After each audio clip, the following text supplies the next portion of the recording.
ni memory verses again. O salamat sa Ginoo. Niadto mga pulong nga atong nadungo kung karon. Maminaw na putaglain nga pulong, no? O we are going to hear a word from the book of Job, chapter 38 verses 1 to 3. Unya from the book of Mark, chapter 4 verses 38 and 39. Now I will read. It says there that the Lord answered Job out of the whirlwind and said, "Who is this that darkness counsel by words without knowledge? Now gird up your loins like a man, and I will ask you, and you instruct me." So Mark chapter 4 verse 38 and 39, it says, Jesus himself was in the stern, asleep on the cushion, and they woke him up and said to him, "Teacher, do you not care that we are perishing?" And he got up and rebuked the wind and said to the sea, "Hush, be still." And the wind died down and became perfectly calm. So karong buntag, magisgot ta, may tungod sa gina-imply, sabot sa pulong si Ginoo about hearing God's word. Kanang pagpaminaw, pagpatalinggo, pagdungog sa pulong sa Ginoo. Mangutana ko ninyo, nakasinatin na ba mo nga usa ka panahon nga grabe kaayo imong kasakit tungod sa imong suffering, unya tungod sa kadako sa imong ginaantos nga butang murag nalumos ka nga diin dili na ka makadungog sa tingog sa Ginoo. Nalumsan ba ka sa imong problema nga gihambin? Mao nay pasabot ato. Nga tungod sa kalisod sa imong kahimtang, you cannot hear the voice of God anymore. You cannot hear any word from the Lord. O kung ang usa ka pag-antos moabot nato, unya di na ta makadungog sa Ginoo, mabati nato nga murag gibiyaan naman siguro ko sa Ginoo. Ana gyud ato nga feel, no? Because we can never hear any word from the Lord anymore. O kung kini nga panahon, mga panahon na may tabo gyud sa atoa mga igsoon, lisod na gyud tang makadungog tag pulong gikan gyud sa langit. No? It's hard. Mao nga karong adlaw atong tun-an unsa man nato kapag kadungog sa pulong sa Ginoo sa panahon nga nagaantos ta. Kana bang natay mga sufferings, natay mga pagsulay, natay mga problema.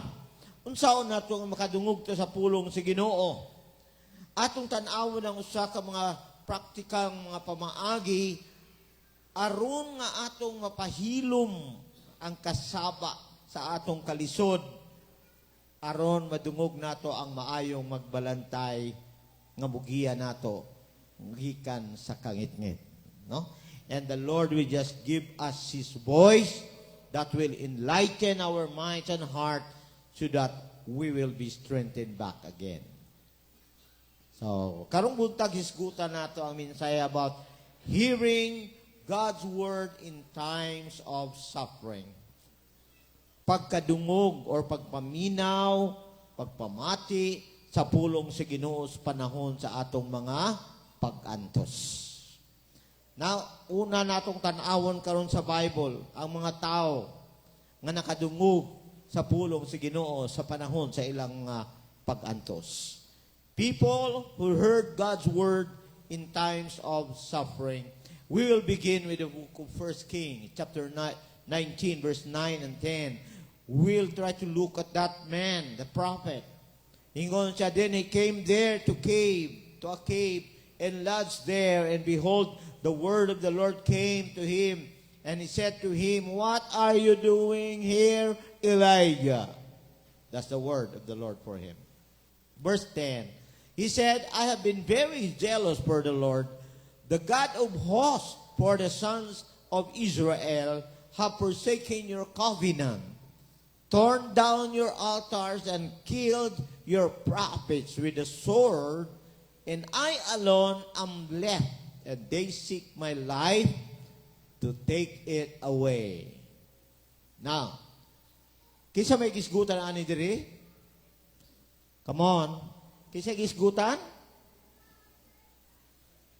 Wala ba diya? 9. I think it's there. Ipag-ingon sa Ginoo, what are you doing here, Elijah? So Elijah was the first person we are going to take up who heard God's word in times of suffering. Elijah, when he hid himself to save his life. Si Elijah sa diyang iyang gitaguan, iyang kaugalingon, aron luwason ang iyang kinabuhi. Hatagan sa atong background before giving you some, definitions of those words sa atong point, no? Aning panahon naman good, si King Ahab ug ang iyang asawa nga si Jezebel, grabe pagkamangtas sa mga alagad sa Ginoo. Kung imo tan-aw ng naitabo, gipamatay ang mga propeta sa Dios. Unya, gigukod siya sa asawa ni King Ahab nga si Jezebel. Kung imo tanawon ang ingon ni Elijah, ako na lang gyud nabilin. Ila ni makana. Gipamatay na iyang mga kauban nga mga prophet, ingon siya, killed your prophets with the sword, and I alone am left. They seek my life to take it away. So murabag ingon siya nga, sige sila gukod na ako aron ko nila patyon. Di ka mahadlo ka na. It was a suffering for the prophet of God. He was filled with fear, running for his life. So, kung mayon ka nga he hid himself, nagpasabot na siya nga iyang gitaguan, iyang kaugalingon, iyang gitago, iyang kaugalingon, iyang gitabunan, iyang kaugalingon, iyang gibutang ang iyang kaugalingon diha sa sikritong butang, sikritong dapit, aron nga way bisan kinsa nga nakabalo, nakatultol sa iyang nahimutangan. Mo tay gihimo ni Elijah. Pero bisa kung saan yung tago, kay makita ng gyapon Diyos sa Ginoo. Di ba? Bisa kung saan yung tago, makita ang Diyos sa Ginoo, no?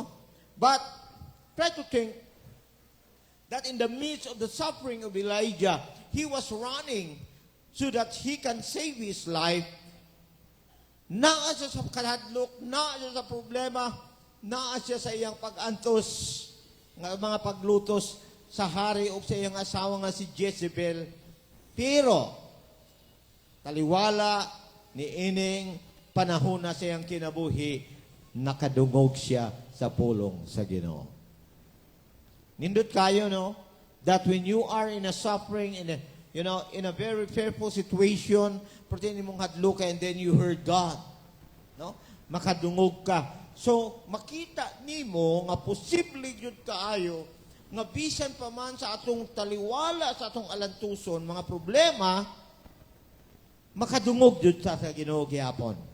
Sa iyang tingog. Ha? And we really need that voice.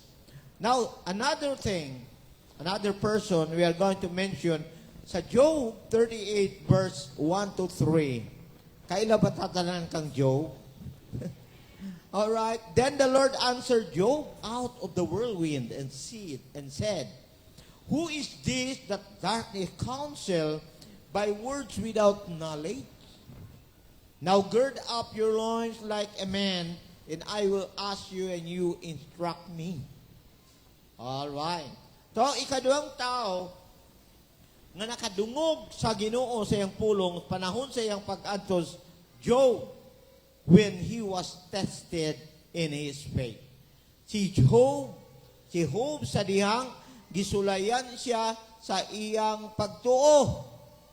Kabalo naman gid kang Job, kanunay gyud nato ng ginaistorya ng iyang kinabuhi because he became a very good example for suffering. Now when you say tested, meaning to say you are being examined. Ginasusi ka. Panahon sa pag-testing, pagsusi kang Job. It refers to scrutinizing, proving something. Na kung maabot manggod ang pagsulay, naibutang sa Ginoo nga iyang ginapangita nga imong o yang gusto nga imong mapamatud-an. In the case of Job, gusto sa Ginoong mapamatud-an ni Job ang iyang pagtuo sa Ginoo because Satan came to the Lord and accusing him. Niingon man si Satanas, God, mualagad naman na si Job, kay imo man siyang gipanalanginan. Pero, ingon siya, hilabti rin ko ng iyang mga, all the wealth that he had, or that he has. So, unsa may giingon? Gipermit, gihatagag permisus ang yawa nga mo trabaho to test Job in his faith and so that he can prove his faith. Kani nga testing, kanang pagsulay sa Ginoo dato, mura-mura ba og kana batang bulawan nga iagi siya og kalayo aron mapangatud-an nga tinuod gyud ang tanang nga composition within that metal nga tinuod gyud siya nga bulawan gyud. Mao sad na, no? Kabalo unay word si Job sa iyang pulong ingon siya, sa dihang masulayan ako sama sa bulawan, ingon pa si Job, mugawas ako nga putli nga bulawan. You see? So, in the middle of the testing of Job, with all the suffering, sakit, kamatayon sa iyang anak, pagkawat sa iyang mga bahandi, tanan, binuhi niyang mananap, na ang nasakit, pagit siya, napagit siya asawang, bagibian, and all the suffering, but he heard God. Amen. Mo na nga, kinanglan ang tingob, ang pulong sa Ginoo panahon gyud sa atong pag-antos. The next person, Joshua chapter 7 verse 6 to 7 and then verses 10 to 11. Then Joshua tore his clothes and fell on the earth on his face before the ark of the Lord until the evening, both he and the elders of Israel, and they put dust on their heads. Joshua said, Alas, O Lord, why did you ever bring these people over the Jordan only to deliver us into the hand of the Amorites to destroy us? If only we had been willing to to dwell beyond the Jordan. Verse 10, so the Lord said to Joshua, you see, the Lord said to Joshua, ug miingon ang Ginoo kang Josue, rise up, why is it that you have fallen in your face? Israel has sinned, and they have also transgressed my covenant, which I commanded them, and they have even taken some of the things under the ban, and have both stolen, deceived. Moreover, they have put them among their own things. So, ikatulo, nga tao nga itong isgutan, nga nakadungog sa tingog o sa pulong sa Ginoo, panahon sa iyang pag-antos is Joshua when they were defeated in Ai. I don't know how they pronounce that word, but I or Ei, dili na siya artificial intelligence, that is a name of the place nga napildi sila, no? Kumiyon ikaw nga sa dihang napildi sila dito sa Ei, sa Ai, sila Josue o kaubang Israelin nun, the word defeated there specifically means it is a crushing overthrow. Nga grabe ang ilang pagkapukan, pagkagunob, no? O silang tanan, mura sila giyatak-yatakan o gitumban sa kaaway dito sa Ai. There were a fight, okay? There was a fight, I should say. Naipakigubat nga giasdangan ni Joshua uban siyang mga kasandaluhan, pero natingala siya nga nung napildi sila.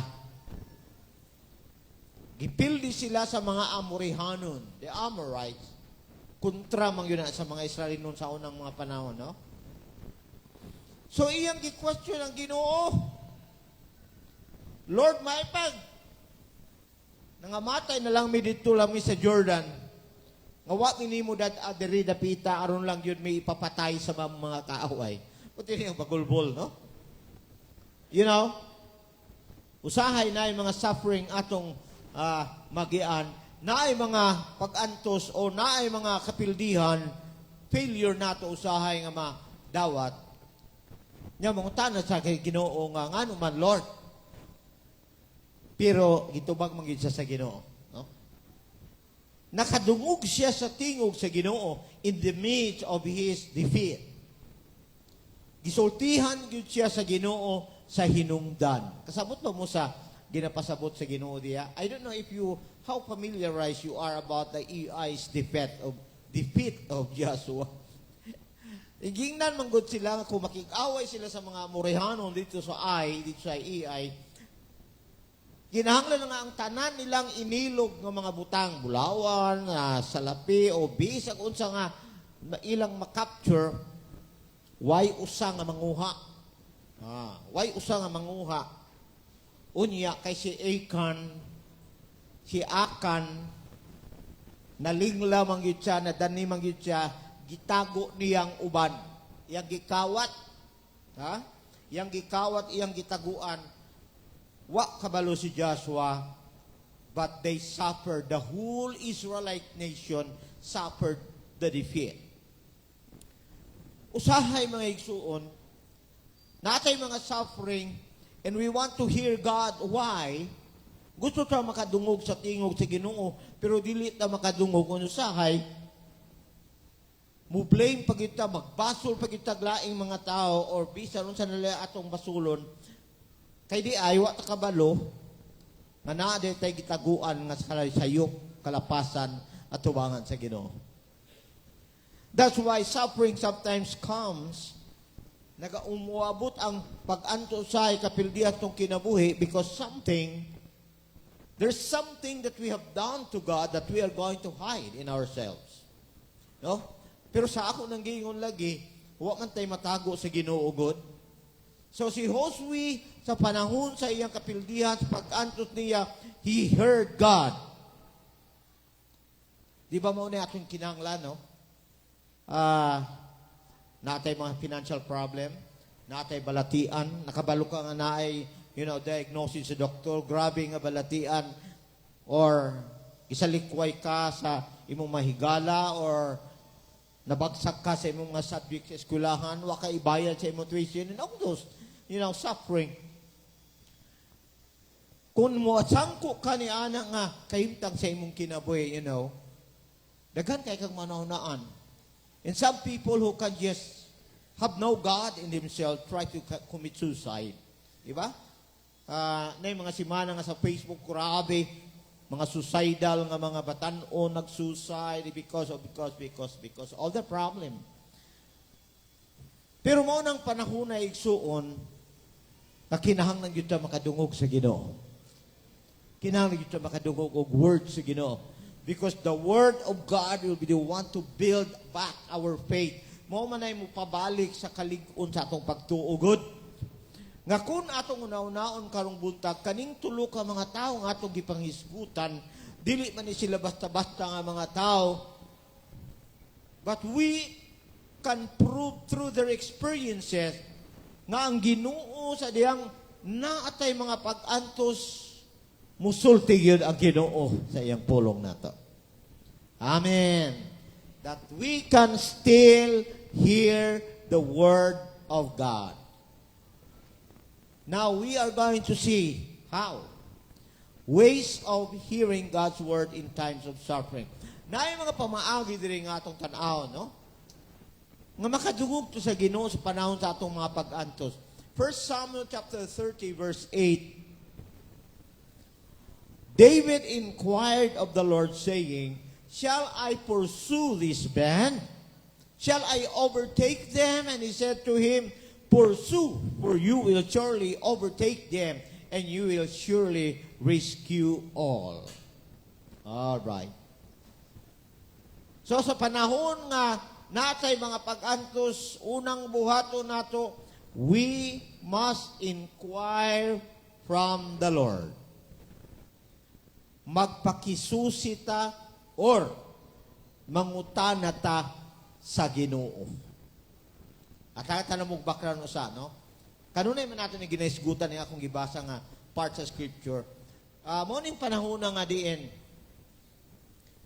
katubang si David, akong gisgutan siguro last Sunday, nga nasa mga kadaugan, nagmadaugon sila sa gubat, pero pag uli nila dito sa ilang kampo, nasunog na ang kampo nila, gikidnap tanan nilang mahal sa kinabuhi, gikawat tanang nilang mga kwarta, tanang bahandi, wa na to jamo, jamo na dyan nabilin.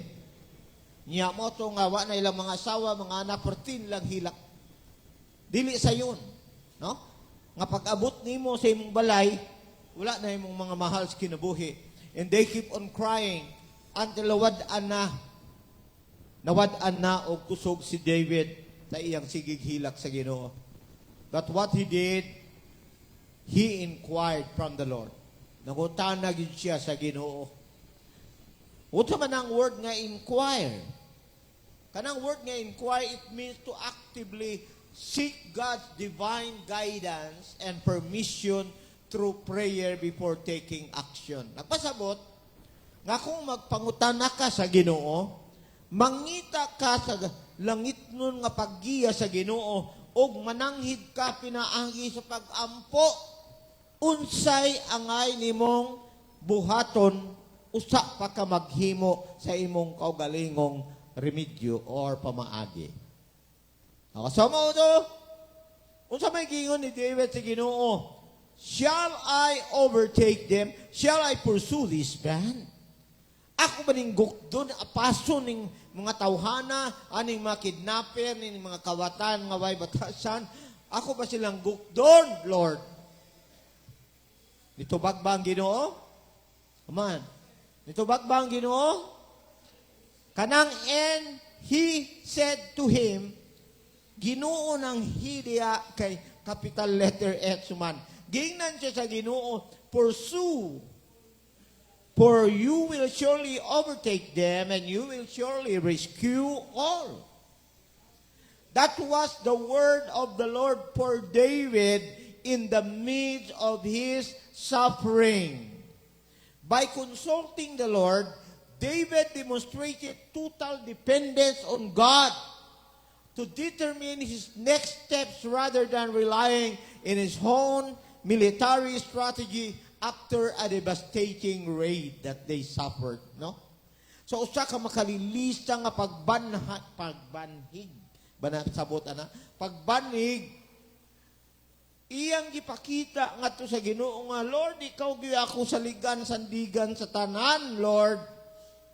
Usa pa siya naghimog laka nga iyang kaugalingon aron sa pagbawi sa tanan nga nawala gikan kanila.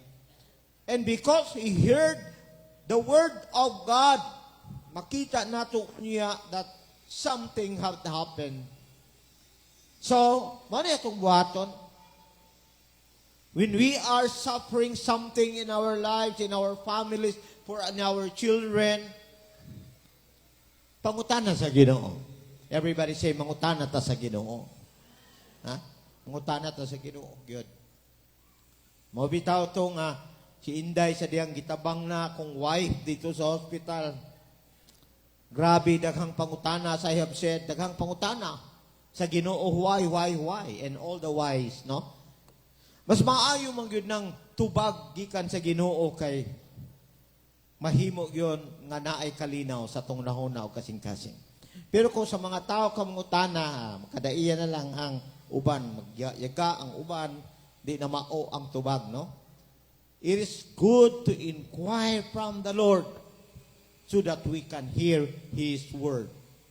Kaduha, sa Job chapter 7 verse 20, ingon si Job sa Ginoo, have I sinned? Kasala ba ko, Ginoo? What have I done to you, O watcher of men? Why have you set me as your target so that I am burdened to myself? Perting pangutana, no? So, dili lang ta mag-inquire, but we must ask God about our suffering. Pagutanon gyud nato specifically God about our suffering. Nga mangutana gito sa Ginoo may tungod sa atong mga pag-antos. Si Job, grabe pangutana, ingon siya, nakasaba ko, Ginoo. Unsa may akong nahimo? Magbalantay sa mga tao. Nganong ako manggi imong gitarget? Nganong ako manggi imong gimuhan ani? So, Grabe kayo si Job, no? Nga nakikistorya. Now, the word ask there, when the word ask in Hebrew, it is of course, nagpasabot nga mauni ang usaka pagpadayag sa usaka pagpaubos nga kao nagasandig lang yun sa Ginoo. Mura ba o kana ba, kung mangutanak ba ka, mura ba o kanang, nangutana ka sa usa ka tao nga diin nagasupply, ha? Nagatagbo sa imong pagkinahanglan, nga murag usa ka bata nga muduol sa iyang usa ka may gugmangon nga amahan. Unya mangutana siya, no? So, unsa may iyang ipangutana? Mangutana siya o mangayo siya sa iyang pagkinahanglan, mangutana siya, mangayo siya og giya, kaalam samtang ang iyang gipangayo sa Ginoo mahimong muhaom ngadto sa pagbulotan o kabubuton sa Ginoo.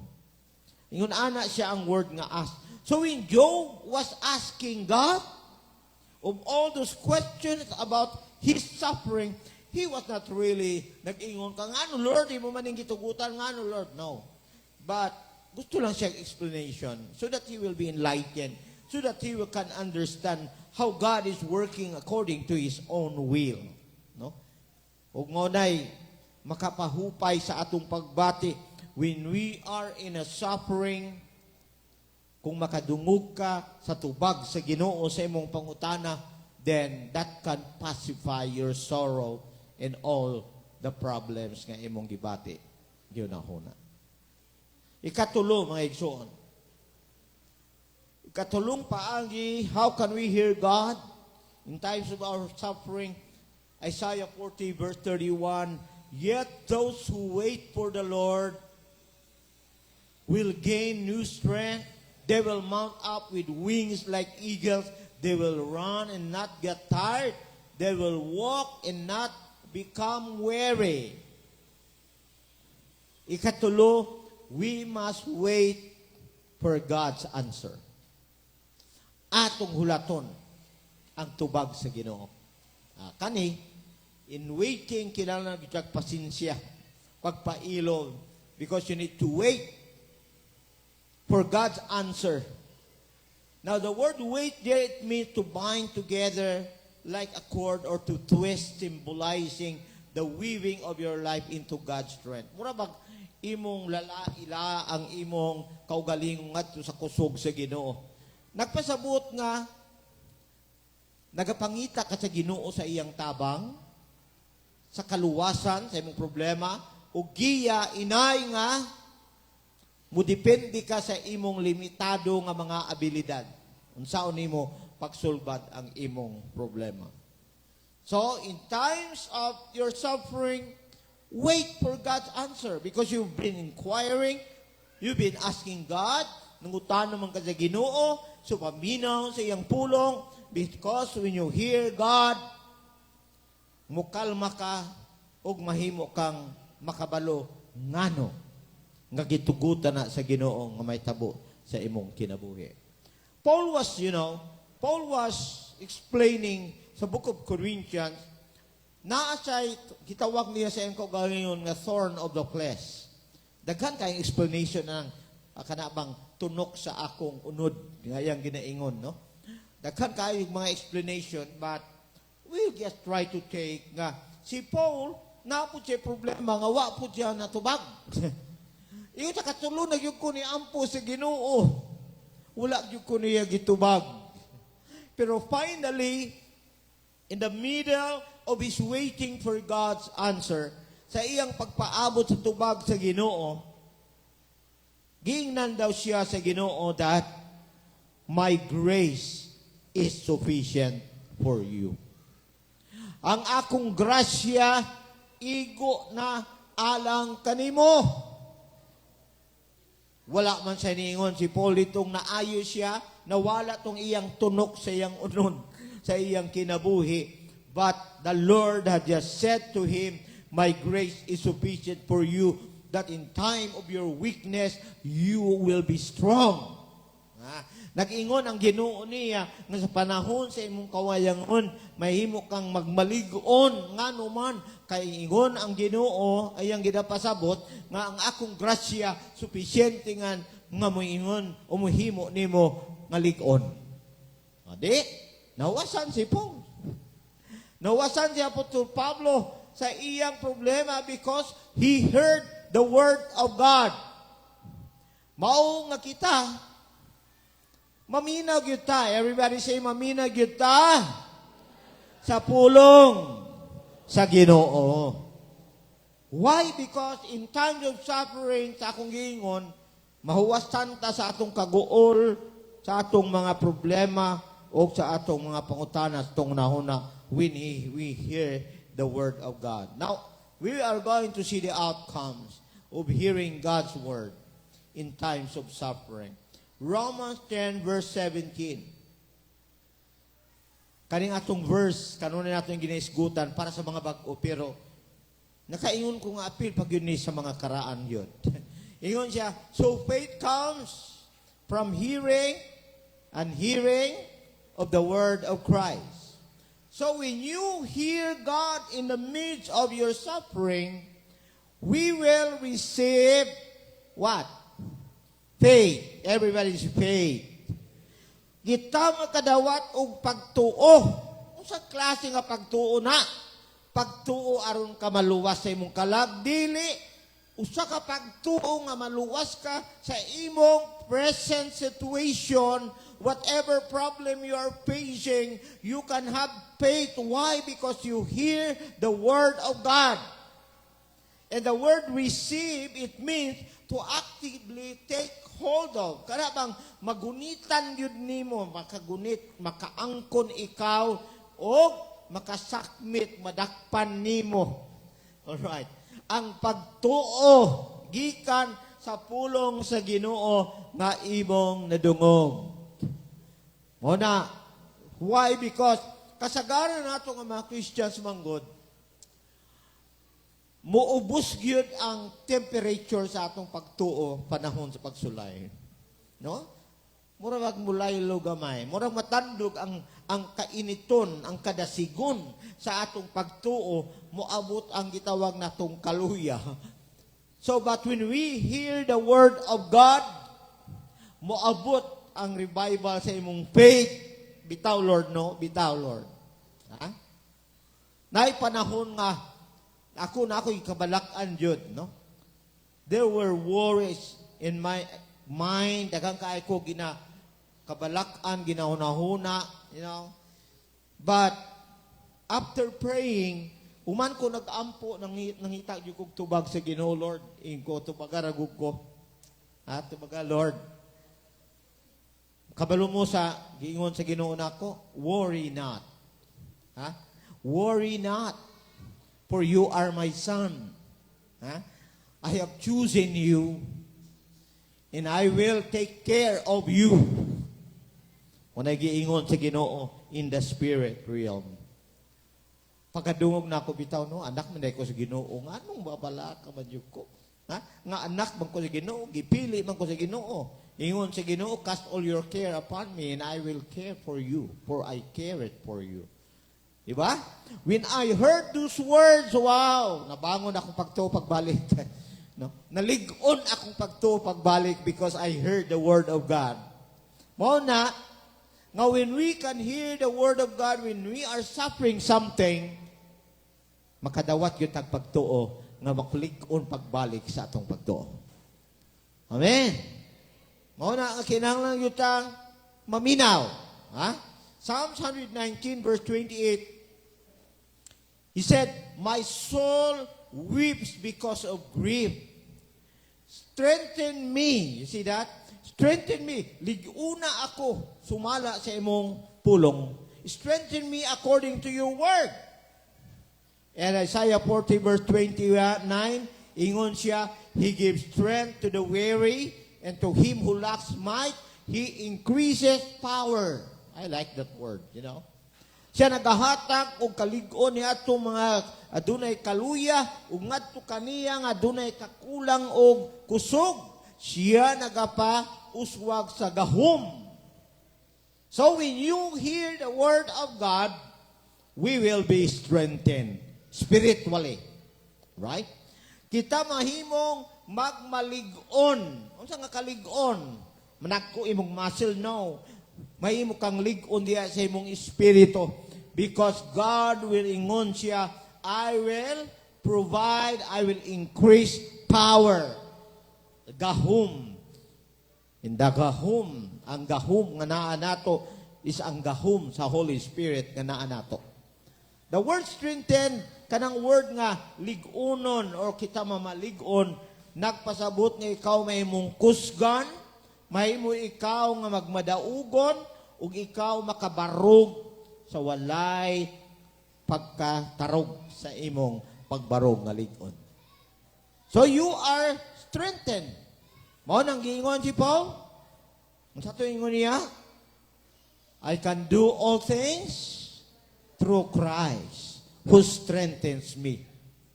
In times of suffering, in times of problems you are facing, we really need an extra strength from the Lord.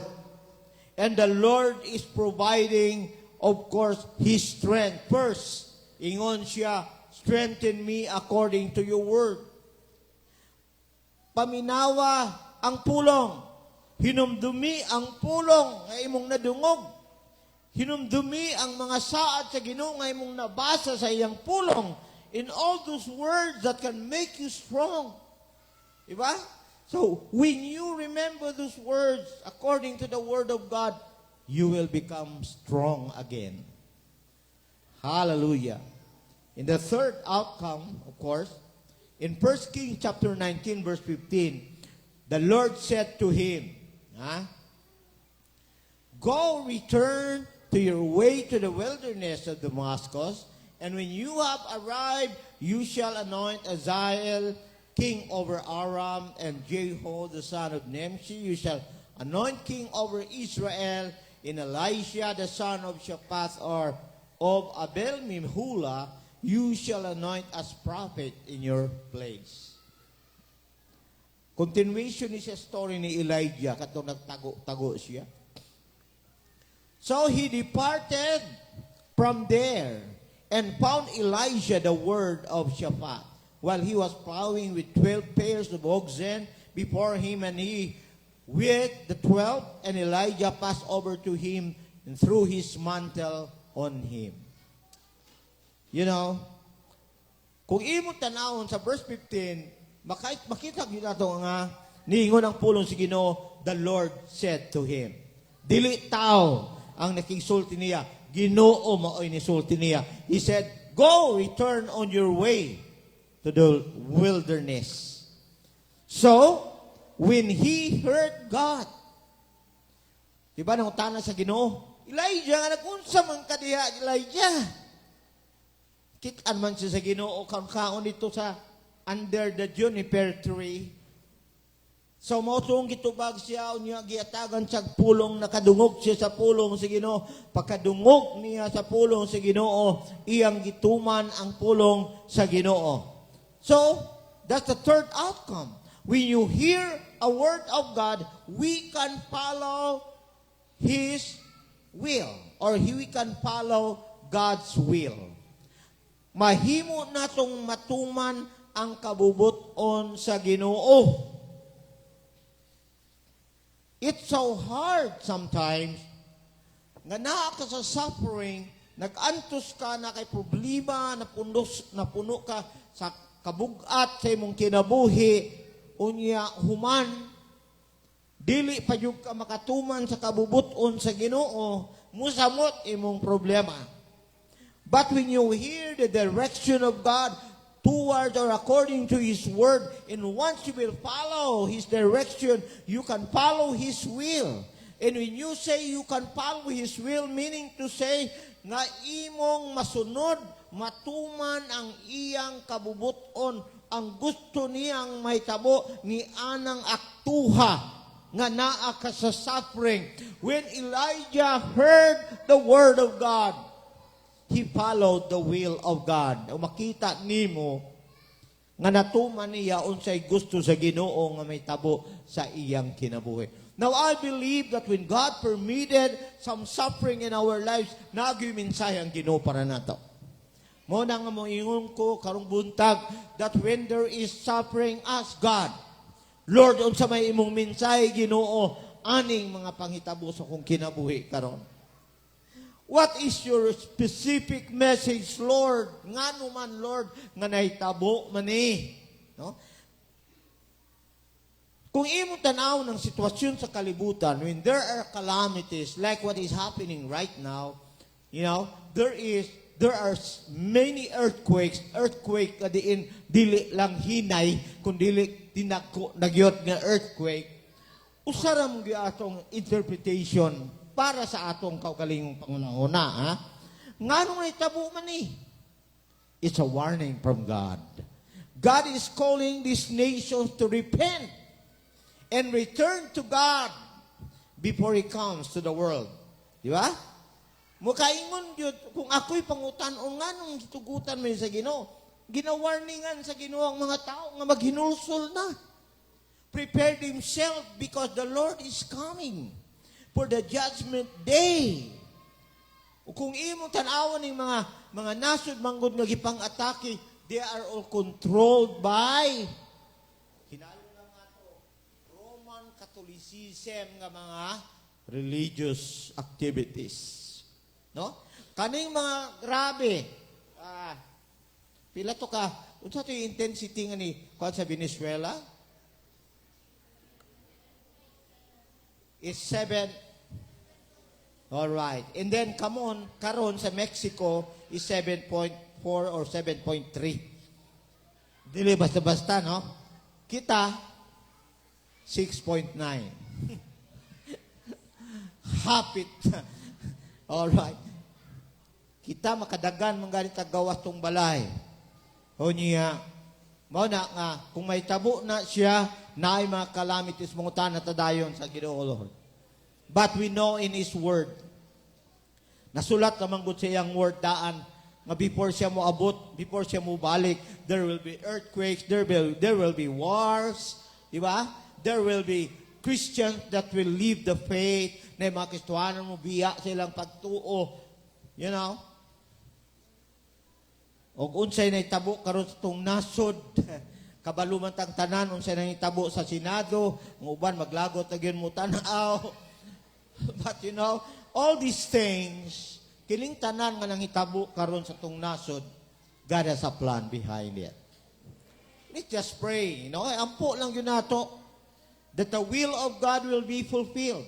Through this suffering, we are suffering in our nation today. Now, the next outcome. Now, in 1 Samuel chapter 30, verse 8, it says there, David inquired of the Lord, saying, mao ni akong gibasa kanina po, shall I pursue this band? Shall I overtake them? And he said to him, pursue, for you will surely overtake them, and you will surely rescue all. Sa verse 9, wala ni sa part ganina. Mo to akong giingon, may wala na to niya. Verse 9, so David went. Og si David milakaw, he and the 600 men who were with him, and came to the brook Besor, where those left behind remained. Ambak ta sa verse 17, David slaughtered them from the twilight until the evening of the next day, and not a man of them escaped, except 400 young men who rode on camels and fled. Kaupat na outcome when we hear God's word in our suffering is that we can attain our victory. Atong madawat ang atong kadaugan. Everybody say kadaugan. Kani continuation sa story katong nagkidnap sa ilang mga asawa o mga bahandi, no? So when David followed the direction and that he had heard from the word of the Lord, makita nimo nga naangkon gyud niya ang kadaugan. The word attain, it means to achieve or accomplish or reach a goal through effort, no? To arrive at or reach a certain destination or level, to reach, overtake, or lay hold of. Unsa may iyang naangkon? Ang kadaugan, no? Ang kadaugan nga iyang gipangandoy. Nabawi niya tanan because God in His Word, kung imo tanawon, pag ingon sa Ginoo, gukda, apasa sila kay ikaw sa makadaog batok kanila ug ikaw makaluwas kanila, mabawi nimo ang tanan. Manang giingon sa Ginoo nila. So when David fulfilled and heard the word, nangkod yun niya ang kadaugan. So kitang tanan maigsuon, kitang tanan nakaraan na yun ng alagad sa Ginoo. Daghan namang suffering ato nagiano. Praise the Lord that we are still here. Salamat sa Ginoo na apata diri. Why? Because we heard the word of God. Nakadungog manguta sa Ginoo panahon sa atong suffering. And we are being built up because of those words. Gisultihan gyud ta sa Ginoo sa atong espiritu, nakadungog ta sa wali, gitubag ta sa Ginoo panahon sa atong prayer. And then the Lord just build our faith and we become victorious hangtod karong adlaw. Hallelujah. You know, ako grabe kayo tanan mga pagsulay ako nagyano pagpangalagad sa Ginoo. Kawaladon, problema sa pamilya, problema sa mga tao, problema sa ministry, financial need nako, tanan, no? Hangtod maingon siguro nako ang last gyud nga grabing pagsulay katong pagkamatay sa kong asawa. But of all these things, nganong nalatas na ako ni because I keep on asking God. In the midst of my suffering, I always listen to God and God just try to speak His word. Mo na nga hangtod karong adlaw, I am here standing before you. Hallelujah. To God be the glory for that. Kabalo ba mo? Ang pagtalinghog o pagpaminaw sa pulong sa Ginoo sa panahon sa atong mga pag-antos, nagakinahanglan nga doon na tayo buhaton nga di lang tayo igo maminaw. No? Apan kinahanglan ta nga mutubag, pinaagi sa atong pagsalig o sa pagtuman, unsay iyang gisulti nato. Kung unsay direction sa Ginoo, we will follow it. No? Sa mao nga kung naay mga pag-antos, duharay atong pilian ana, ato bang tugutan nga ang kasakit mao yung mo tukmod nato ngadto sa kamot sa atong maluluwas, or mao'y tugutan nato nga mutukmod nato ngadto sa pagkawalay paglaom. Gusto na ko makasabot mo ana, no? Tugutan ba nato nga ang pain, ang kasakit, maoy muaser, tabang nato nga mubalik ta ngadto sa kamot sa atong maluluwas, or tugutan ba nato nga kini maoy makatukmod nato ngadto sa pagkawalay paglaom? Wala siya, no? Mao nga karon buntag kinahanglan tang mupili. Ilisan nato ang atong pangunahuna gikan sa pagkabalaka ngadto sa pagsimba. Nga atong dawaton ang kaluwasan, kagawasan sa pagsalig sa mga saad sa Dios. Ngano man tungod kay ang Ginoo nag-ingon, I will never leave you nor forsake you. God is always there, that even in the midst of our suffering, God is not a mute God. Wala na amang ang Ginoo, that bisan pa man sa atong mga pag-antos, musulti ang Dios sa iyang pulong. Ang pangutana, dawaton ba nimo iyang pulong ug buhaton ba nimo ang iyang direction?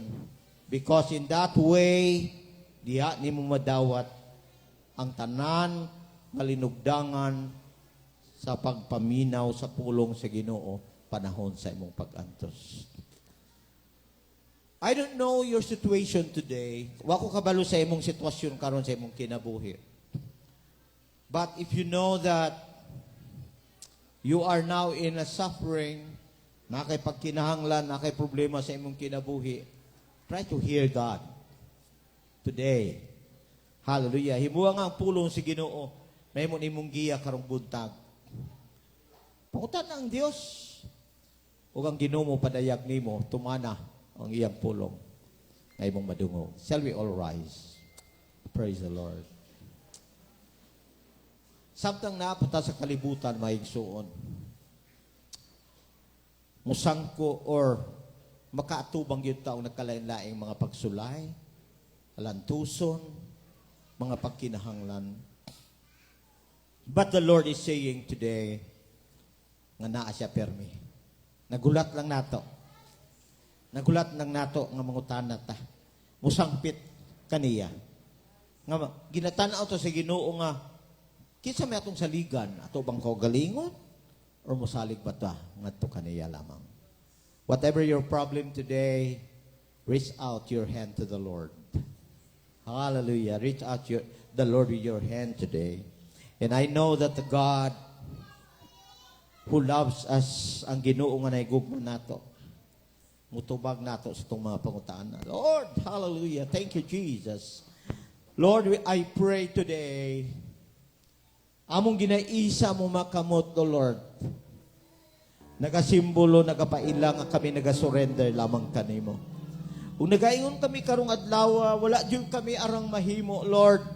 Batok sa mga pag-antos, sa mga pagkinahanglan kung wala ikaw.